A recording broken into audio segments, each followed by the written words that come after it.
જૂનાગઢની આમ આદમી પાર્ટીની સભામાં ગોપાલ ઇટાલિયા ઉપર એક વ્યક્તિએ જૂતું ફેંક્યું. એ વ્યક્તિનો વિડીયો પણ વાયરલ થયો કે કેટલાક લોકોએ તેને કીધું હતું કરવા માટે, દારૂ પણ પીવડાવ્યું અને સાથે પોલીસ પણ તેની સાથે સાંઠગાંઠમાં હતી. અને હવે આના માટે આમ આદમી પાર્ટી આકરા પાણીએ છે. ઈસુદાન ગઢવીએ આને ભાજપનું ષડયંત્ર ગણાવ્યું છે. નમસ્કાર, હું છું ચિંતામણી પુત્ર અનિલ પટેલ. સ્વાગત છે આપનું અમારા વિશેષ કાર્યક્રમમાં. આવો સીધા જઈએ આપણે ઈસુદાન ગઢવી પાસે કે એમણે શું કહ્યું છે અને કેવી રીતે તેઓએ પ્રહારો કર્યા છે. ઈસુદાનભાઈ નમસ્કાર, સ્વાગત છે આપનું પહેલું કે તમારા લાઈવ કાર્યક્રમમાં. જી જી સર, પહેલો સવાલ, ગોપાલ ઇટાલિયાના કાર્યક્રમમાં જે રીતે જૂતું ફેંકાયું અને પછી જે વ્યક્તિએ જૂતું ફેંક્યું એને વિડીયોમાં એવું કીધું છે કે મને કેટલાક લોકોએ કીધું છે હતું, મને દારૂ પીવડાયું હતું, આમાં પોલીસ પણ સામેલ હતી, પોલીસે એમને લઈ ગયા હતા. તો પ્રથમ દ્રષ્ટિએ શું કહેવા માંગો છો તમે કે આ ભાજપ, કારણ કે સીધી રીતે આરોપ ભાજપ ઉપર જ લાગે. જામનગરમાં કોંગ્રેસનો વ્યક્તિ હોય, અહીંયા કોઈ અનનોન વ્યક્તિ હોય, એટલે બધાને એવું લાગે છે કે હવે આમ આદમી પાર્ટી વધી રહી છે અથવા તો આમ આદમી પાર્ટીની લોકપ્રિયતા વધી રહી છે એટલે આ બધી વસ્તુ થઈ રહી છે. બિલકુલ અનિલભાઈ, જુઓ તમે, વિસાવદરમાંથી જ્યારે આમ આદમી પાર્ટી ચૂંટણી ગોપાલ ઇટાલિયા જીત્યા અને ગોપાલભાઈની લોકપ્રિયતા વધી રહી છે અને અમારા લીડરો છે એ મજબૂતાઈથી જ્યારે ગ્રાઉન્ડ ઉપર ઉતરે છે તો બધા લોકોને સાંભળવા હજારોની સંખ્યામાં સ્વયંભૂ મેદની આવી રહી છે. એમાં ભાજપના 162 ધારાસભ્યો ઇન્ક્લુડિંગ સીએમ ને પણ સાંભળવા કોઈ આવતું નથી. સાચી વાત છે. પીએમ માં પણ ગાડી મોકલવી પડે છે એવી સ્થિતિ છે. પીએમ માં પણ એને 2200 મોકલવી પડે ને એ ભાષણ ચાલુ થાય એટલે હાલી નીકળે. અને અમારા ભાષણોમાં સ્વયંભૂ નાગરિકો આવે એટલે એક જનતામાં છે ને એક જુવાડ ઉપડ્યો છે આમ આદમી પાર્ટી. હવે જુવાડ ઉપડ્યો હોય તો એને રોકવું કઈ રીતે? તો જનતાને તો જઈને બધાને તો મારી નથી શકાતું. ભાજપે શું કર્યું? લીડરો કોઈ આવે, કોઈ સભામાં આગેવાનો આવે ને ગાળો ભાંડે, આવું બધું કરે. કેટલાક લોકો અટકી જાય પણ બધાને તો રોકી ન શકે. એટલે એને નવી સ્ટ્રેટેજી અપનાવી છે કે અમારી સભાઓમાં ડિસ્ટર્બ કરવાનું. ગોપાલભાઈ ઉપર પહેલા પણ જૂતું ફેંકાયું, ફરી વિસાવદરમાં માંગરોળ વિધાનસભામાં તમે વિચાર કરો, અમારા પિયુષ પરમાર આગેવાન છે, ઓબીસી વિંગના પ્રદેશ અધ્યક્ષ, એની આગેવાનીમાં લગભગ ભાજપના મોટા ગજ્જાના નેતાઓ આમ આદમી પાર્ટીમાં જોઈન્ટ થયા. જે લોકો 1200 લોકો સાથે 2 સભાઓ હતી ત્યાં, એક જ વિધાનસભામાં, કે 2500 લોકો તો જોડાયા છે અમારે, બરાબર છે. ત્યારે એના જૂતું ફેંકીને એક ઘટનાને એટલે જે જોડાયા છે એને ભૂલાવાનું, બીજા નંબરમાં બદનામ કરવાનું, એક આમ આદમી પાર્ટીને એવું નેરેટિવ સેટ કરવામાં આવે એટલે જેથી મુદ્દાઓથી ભટકાઈ જાય. પણ ગુજરાતની જનતા આવું ભાજપ આવો ખેલ કરે છે ને એટલે ગુજરાતની જનતા છે એ ઉલટાની ભાજપથી નફરત કરે છે. આજે 4 વાગે પુરાવા સાથે હું રાજકોટ થી પ્રેસ કોન્ફરન્સ કરવાનો છું અને એનો ખુલાસા કરવાનો છું હમણાં.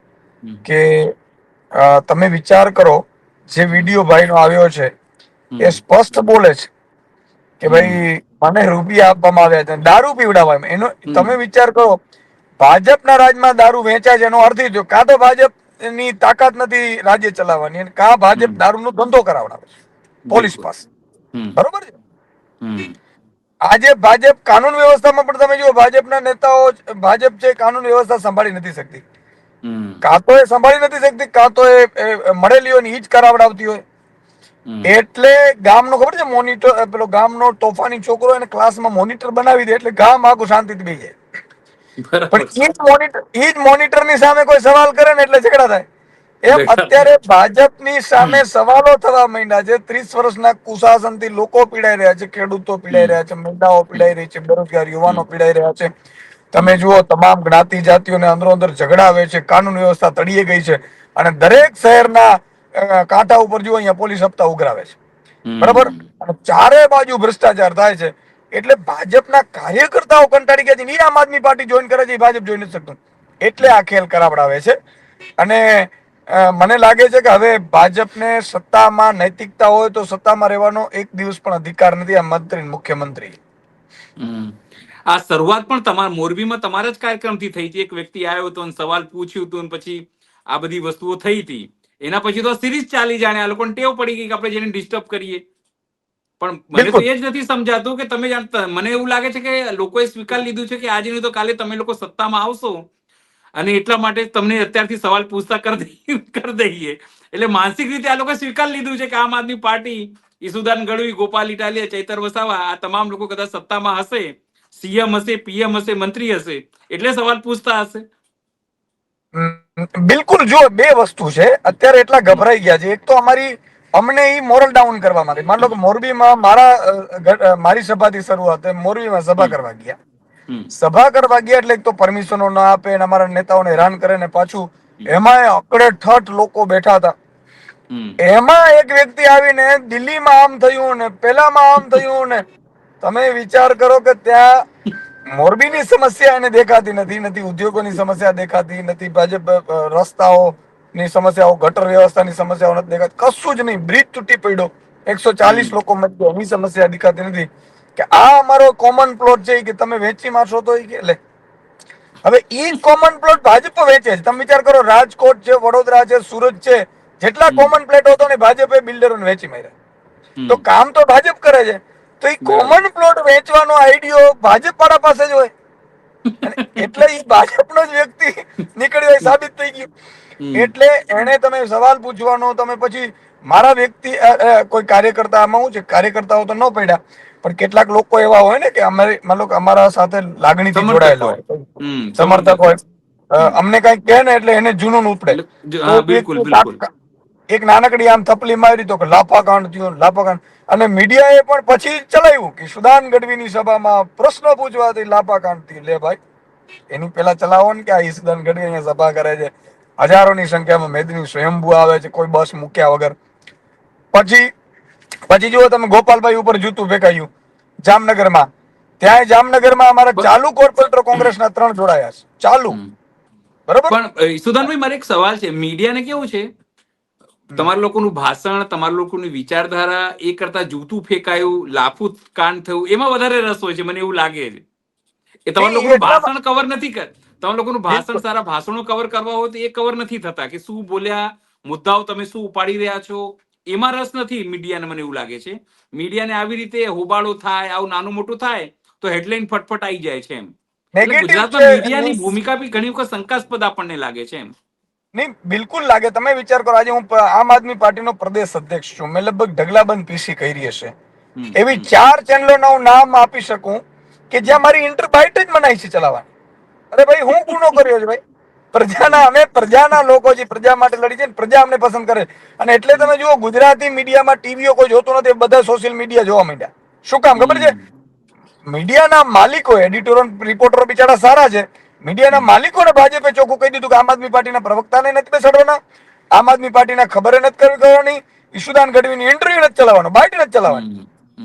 એટલે તમે વિચાર કરો, મારું બાઇટ ચલાવવામાં એની પીડા થાય, પણ આ જૂતાગાન ને લાફાગાન થાય એટલે ઢગલા બંધ નેગેટિવ આવે. પણ ઠીક છે, નેગેટિવ તો નેગેટિવ, આમ આદમી પાર્ટીને ચમકાવે ને એટલું સારું છે, નહીં તો એ ના લઈએ ભાઈ. બરાબર છે. અને આમ આદમી પાર્ટીની સભામાં લાફાકાંડ થયું, લાફાવાળી થઈને જૂતું ફેંકાયું ને આમ થયું ને, અને તરત જ ભાજપના નેતાની બાઇટ આવી જાય ભાઈ. અમે સાહેબ, અમે તમને કહું કે પ્રજાના સવાલો ઉઠાવીએ, પ્રજાનો અવાજ ઉઠાવીએ. અમે એમ કહીએ કે ભાઈ અહીંયા ગાંધીનગરમાં આટલા લોકો, બિચારી દીકરી મરી ગઈ ગંદા પાણીથી, તો અમારી કોઈ બાઇટ નહીં ચલાવે.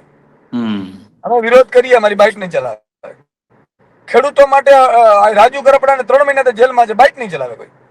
અને ભાજપના પ્રવક્તા તરત બાઇટ આવી જાય જૂતા કાંડ ઉપર. અને હાવ કેવા પ્રવક્તાઓ, જેને કોઈ પાંચ ભજ્યું ભાઈ એને સાંભળવા ન માંગતું એવા વ્યક્તિ. બસ તો હા હા જી જી બરોબર, બોલો બોલો.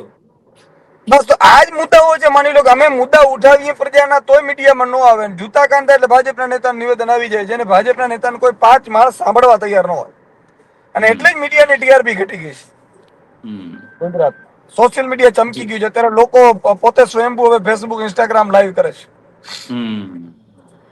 આ મીડિયાની તમને લાગે છે કે મીડિયાની કમજોરી છે? મીડિયા મુદ્દાઓને નથી ઉપાડતા, સાચા મીડિયા લોકોથી કપાઈ ગયું છે, એટલા માટે હવે લોકોએ જાતે હથિયાર ઉઠાવવું પડ્યું, ભાઈ આપણે જાતે જ હવે કરીશું, હવે મીડિયા ઉપર ભરોસો નથી રહ્યો આપણને એમ. અનિલભાઈ, હું 14-15 વર્ષ મીડિયામાં રહ્યો છું. જી. મીડિયાની મજબૂરીઓ તો હોય, એમાં કઈ ના પણ નથી, કારણ કે મીડિયાને સરકાર એડવાઇસ આપતું હોય, રાજ્ય સરકાર ને કેન્દ્ર સરકાર બે છે, બરોબર છે, વર્ષોથી અહીંયા છે, પણ મીડિયાને આટલું દબાયેલું મીડિયા મને લાગે છે કે અત્યારની સ્થિતિમાં છે, કારણ કે ભાજપના કમલમથી નક્કી થાય કે ભાઈ ડિબેટમાં આમ આદમી પાર્ટીના પ્રવક્તાને નથી બેસાડવું તો ન બેસાડે. આટલી દાદાગીરી ભાજપની ક્યારે મેં જોઈ નથી. ઇવન મીડિયા આટલું બધું સરેન્ડર ક્યારે જોયું નથી. કેટલાક સારા પણ છે, નથી એવું નથી, કેટલાક બિચારા સરેન્ડર કરી ગયા છે, ઘણા લોકો બિચારા ડિબેટો બંધ કરી દીધી, સારા લોકો હવે મૂકો ને, આમ આદમી પાર્ટીના લોકો સાંભળવા માંગે છે, એને બેસાડવા જ ન દે ભાજપ, તો પછી આપણે શું કામ ભાઈ કરવાનું, ડિબેટો જ બંધ કરી દીધી. કેજરીવાલજીનું 2 દિવસનું પ્રવાસ છે, એ કઈ રીતનું રહેવાનું છે 2 દિવસમાં, અને કાર્યકર્તાઓ સાથે કેવી રીતે વાત કરવાની છે? વડોદરા અને અમદાવાદમાં પણ તેઓ આવી રહ્યા છે ત્યાં. આજે સાંજે તેઓ આવી જશે. અમે તો બધા રાજકોટ હશું, સભા છે મારી રાજકોટ, પણ આજે સાંજે તેઓ આવી જશે, અને કાલે બપોર બાદ તેઓ એકાદ પ્રદેશના નેતૃત્વ સાથે એક નાનકડી મીટિંગનું આયોજન છે, અને પછી બૂથ ક્ષેત્રીય બૂથ સંમેલન છે, એટલે કે જે બૂથના કાર્યકર્તાઓ છે એમનો શપથ ગ્રહણ સમારોહ છે કે ભાઈ હવે તમારા હાથમાં ગુજરાત છે. બૂથ વાળો બહાર નીકળશે, બૂથ એમ ઈચ્છશે કે મારે મારા બૂથ માંથી પ્રજાને જાગૃત કરવા છે, 1000-2000 લોકોને, અને છેલ્લી અસ્તિત્વની લડાઈ છે આપણા તમામ સંતાનોની પણ, સંતાનોના ભવિષ્યની પણ. એ ઉપર રહીને માનનીય અરવિંદજી, હું અને અમારા તમામ ધારાસભ્યશ્રીઓ અને એ બધા લોકો સંબોધન કરવાના છે. સર, છેલ્લો સવાલ, ખાલી ટાઈમ નહીં લઉં. કાલે કિસાન સંઘે જે દાવો કર્યો હતો કચ્છ માટે કે ભાઈ અમે સમાધાન કરાવી દીધું છે, હવે વઢિયામાં કઈ કામ નહીં ચાલે જ્યાં સુધી વળતર નક્કી નહીં થાય, કાલે તો ફરી અંબાણીને અદાણીની ટીમો પહોંચીને કામ કરવાનું શરૂ કરી દીધું હતું, અને ત્યાં વિવાદ થયો ત્યારે, અને તમામ ખેડૂતોને પોલીસ ઉચકી ગઈ. તો કિસાન સંઘ કે ખેડૂતો જોડે કઈ સમજાતું નથી, આ કરવા શું માંગે છે આ લોકો? કિસાન સંઘ છે ને એ ભાજપનો જેટલા આંદોલનો થવાના હોય ને એને કિસાનોને મળીને ડામવાનું કામ કરે છે. કિસાન સંઘ છે એ ખેડૂતોના પીઠમાં ખંજર ભોગવાનું કામ કરે છે. કિસાન સંઘના નેતાઓ છે એ ભાજપના નેતાઓના ઈશારે કામ કરે છે. આજે તમે એમણે કીધેલું કે ભાઈ આ જ્યાં સુધી સહાય નહીં થાય જાહેર, ગાંધીનગરમાં એલાન કર્યું હતું, સરકારે ધમકી આપી તો ગાંધીનગર એલાન એને બંધ કરી દીધું. એને એવું કીધું કોઈ પોલિટિકલ નેતાઓ ન જોઈએ અમારે. કેમ ભાઈ પોલિટિકલ ન જોઈએ? એટલે તમે કુંડલીમાં ગોળ ભાંગવાના હતા, ભાંગી નાખ્યું. અને તમે જુઓ મોદાણીનું ફરીથી કામ શરૂ થઈ ગયું. અને ભાઈ મોદાણીએ નક્કી કરેલું છે, કિસાન સંઘની તાકાત છે કે રોકાવી શકે. એટલે ખેડૂતોને મારી વિનંતી છે કે આ લોકોને ઓળખો, જે લોકો તમને ખંજર ભોકે છે પાછળથી, એની સાથે તમે ઉભા ન રહ્યો. કિસાન સંઘ છે એ છેલ્લા 30 વર્ષથી ભાજપની સરકાર છે, એક આંદોલન કિસાન સંઘને બતાવો, નહીં તો 30 વર્ષ પહેલા કિસાન સંઘે આંદોલન કરેલું, અને એવું આંદોલન હતું કે ભારતમાં એની નોંધ લેવાની હતી. 100%. એટલે કિસાન સંઘ આંદોલન તો કરી શકે એમ છે, પણ ભાજપની સરકાર છે એટલે એને નથી કરતું. હમણાં આમ આદમી પાર્ટીની સરકાર આવે એટલે કિસાન સંઘ પાછો રસ્તા ઉપર ઉતરી જાય. વાત સાચી છે, વાત સાચી છે. ઈસુદાનભાઈ, આપ જોડાયા, આપનો ધન્યવાદ, આપણો કિંમતી સમય આપ્યો. તમારે રાજકોટે પહોંચવાનું છે, એના માટે આભાર. આપ જોડાયા એના માટે ખૂબ ખૂબ આભાર સાહેબ. Thank you. ઈસુદાન ગઢવીની વાત સાથે આપ સમજ છો કે કેમ? જરૂરથી અમારા કોમેન્ટ બોક્સમાં કોમેન્ટ કરજો. એ સિવાય અમારી યુટ્યુબ ચેનલ છે ગુજરાત પ્લસ, એને પણ લાઇક કરો, સબસ્ક્રાઇબ કરો અને બેલ આઇકન દબાવો. સાથે અમારી વેબસાઇટ છે www.gujaratplus.in, આ પણ જઈને તમે અપડેટ થઈ શકો છો. અત્યારે માટે બસ આટલું જ. નમસ્કાર.